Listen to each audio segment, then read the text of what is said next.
Hola, ¿qué tal? Muy buenos días, tardes o noches, cualquiera que sea la hora en la que esté viendo esta presentación. Nosotros somos Lisset Díaz Morales y René Gómez Palacios y en esta presentación vamos a mostrarles las propuestas constructivistas en las aulas, esto dirigido hacia la materia de paradigmas psicoeducativos. ¿Qué es el constructivismo? Si bien el concepto de constructivismo hace referencia a la interacción que el alumno vive en su proceso de aprendizaje, principalmente dentro del aula, se genera en un intercambio de ideas y conocimientos propios.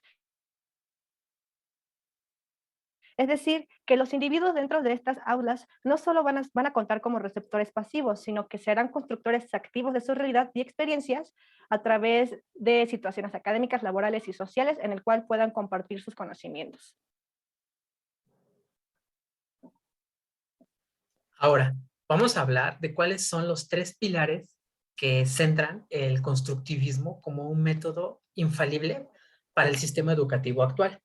Pues primero nos dicen que la educación escolar tiene una naturaleza social y socializadora. ¿Esto qué quiere decir?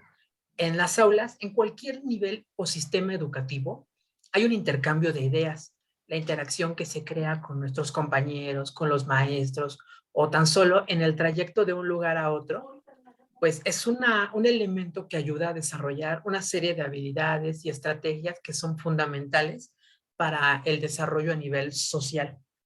También en el punto número 2 nos dice que el aprendizaje tiene una forma social y complementa una parte del currículum del desarrollo de las personas al hacer un intercambio no solo de los conocimientos que se crean en el aula, es decir, el conocimiento científico, sino también el intercambio de ideas, habilidades, gustos o el choque cultural que existe de una persona a otra. Por ejemplo, supongamos que yo soy de la Ciudad de México, pero mis compañeros radican o vivieron algún tiempo en el estado de Chihuahua. Entonces, esto es fundamental también para el intercambio de ideas y el enriquecimiento cognitivo. En el punto número 3 nos dice que la educación escolar forma el psiquismo humano en su naturaleza. ¿Esto qué quiere decir?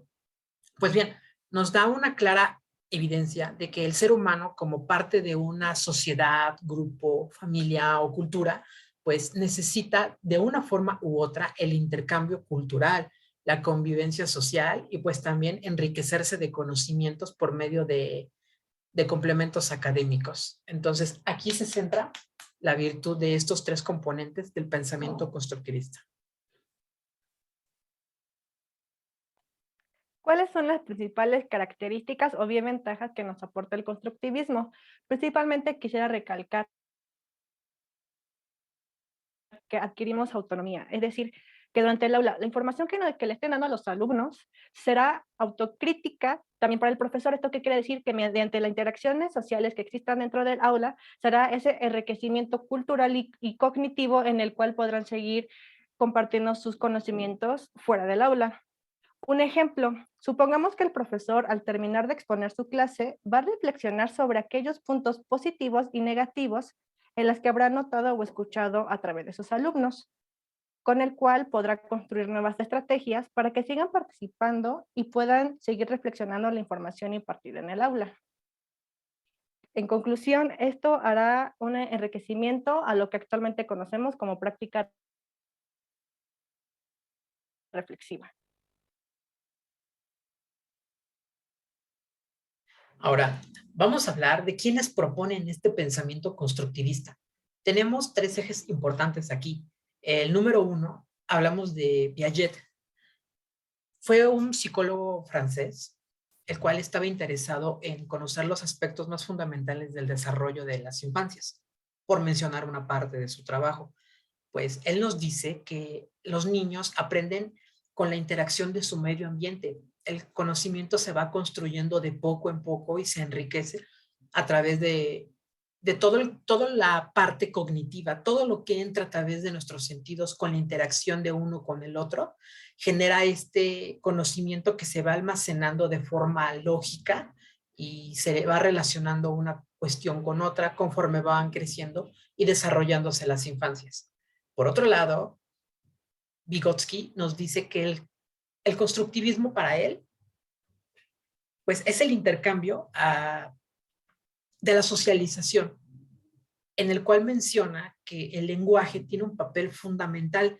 Él centra mucho esta parte porque forma el componente vital de su teoría, ya que el intercambio sociocultural que existe, pues se crea en un momento y en un tiempo determinado.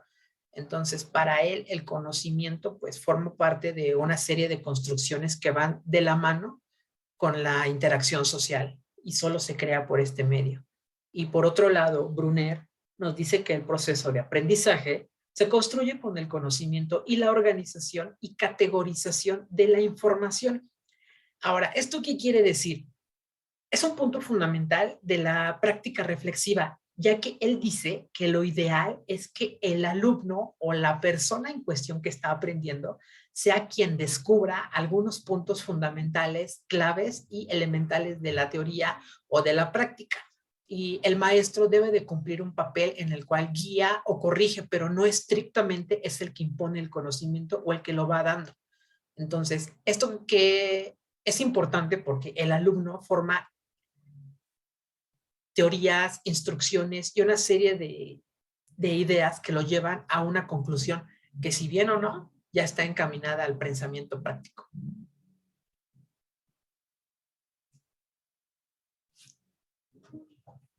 Ahora vamos a dar un ejemplo de cómo sería este tipo de pensamiento en una especie de debate que puede suscitarse en nuestra facultad de psicología en una de las clases actuales, que sería en la materia de feminismos.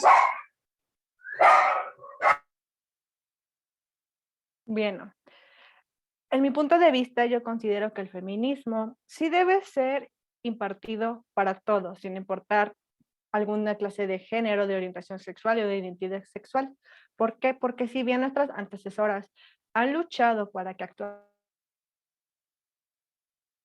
nosotras mujeres tengamos ciertos privilegios en cuestiones de nuestros derechos, en mejores ofertas laborales y académicas, también se puede aprender y estar dirigido también hacia los hombres para que también estos hombres puedan ser reeducados y sepan acercarse a la mujer, a respetarla, a ya no hacer comentarios machistas, comentarios misóginos y por supuesto que nos dejen de lastimar, de maltratar, de violentar y por supuesto algún día saber que ni una mujer más va a ser asesinada o va a ser desaparecida.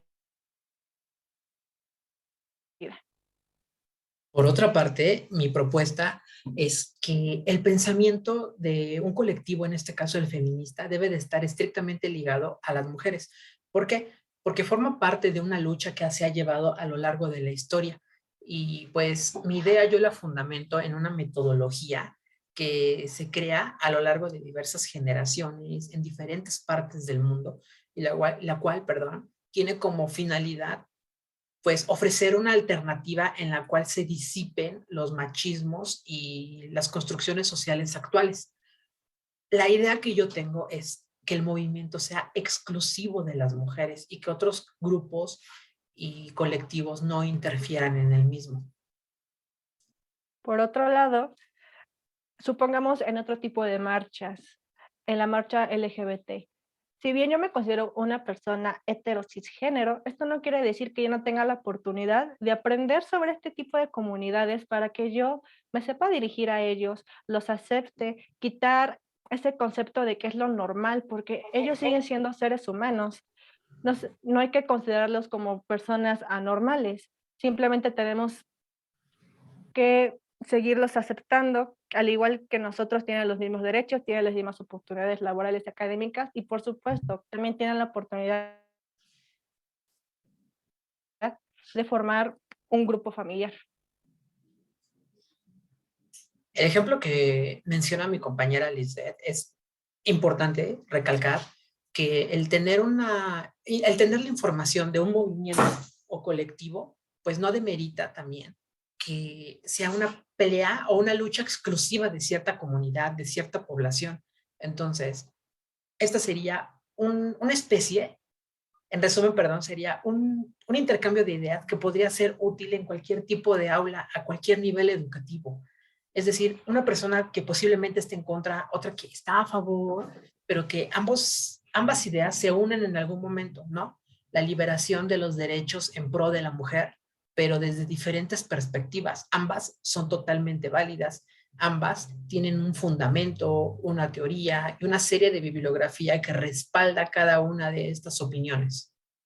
Entonces, lo importante, como en esta materia y en cualquier otra dentro de la universidad, en una secundaria, en una primaria, etcétera, pues es necesaria la práctica reflexiva, dejar que las personas, los alumnos en cuestión, pues pongan en práctica el pensamiento constructivista en base a conocimientos que tienen previos, con un intercambio cultural, con diferentes áreas de conocimiento y pues también por medio de debates.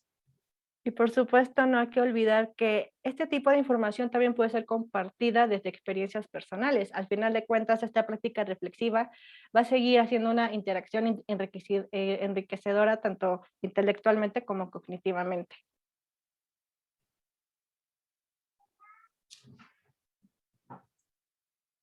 Ahora, vamos a mencionar cómo se relaciona todo esto. Pues el saber transdisciplinar y actual que nos permite entender cuáles son los procesos de aprendizaje que actualmente existen. Ahora, a lo largo de la presentación, nosotros incluimos una serie de personajes que podrían rayar en lo caricaturesco, en lo cómico, y dicen algunas personas y hay maestros de la facultad hoy día, ¿qué tiene que ver con la materia? Pues bien, recordemos que somos generaciones que se encuentran abiertas al cambio y que tienen una serie de aprendizajes a través de cuestiones actuales por medio de plataformas digitales. En este caso, el enfoque de un meme en la práctica de la educación nos ayuda a encaminar el conocimiento, primero, para atrapar la atención de nuestro estudiante. En segunda, porque ellos en algún momento han visto esta serie de personajes y como un fenómeno únicamente relacionado al ocio, pero nosotros podemos aprovechar esta parte del foco atencional para llevarlo más allá en un contexto educativo. Es por eso que, bueno, al menos mi compañera y yo pensamos, es fundamental el adaptar las tendencias actuales o bien que se vayan desarrollando en algún momento y tiempo determinado para el sistema educativo, para atraer la atención de los participantes, para fomentar su participación, para que ellos propongan, para que ellos diseñen y rediseñen cualquier tipo de conocimiento. Entonces, hablamos de una preparación de un campo que raya en lo pedagógico y que trasciende a lo andragógico, es decir, un sistema que va enfocado en educación a los niños de 0 a 18 años y que de 18 en adelante se convierte en andragógico. Podemos entender que las personas aprenden de maneras diferentes, tanto en la edad adulta como en edades tempranas, pero esto no quiere decir que los sistemas deban de permanecer de cierta forma rígidos y cerrados a nuevas oportunidades, a nuevos tipos de saberes y también a la aplicación de nuevas formas de aprendizaje. ¿Cuáles son las conclusiones a las que llegamos mi compañero René y yo? Que es indispensable que esta práctica reflexiva, que este constructivismo se dé en todos los niveles educativos, es decir, si actualmente a nivel universitario es que realmente tanto el alumno como el profesor se pueda hacer esa práctica reflexiva de una manera presente, en la que todos participen, debatan y comenten experiencias personales para un mayor enriquecimiento. Esto no quiere decir que niveles educativos como primaria no puedan llegar a este tipo de reflexiones.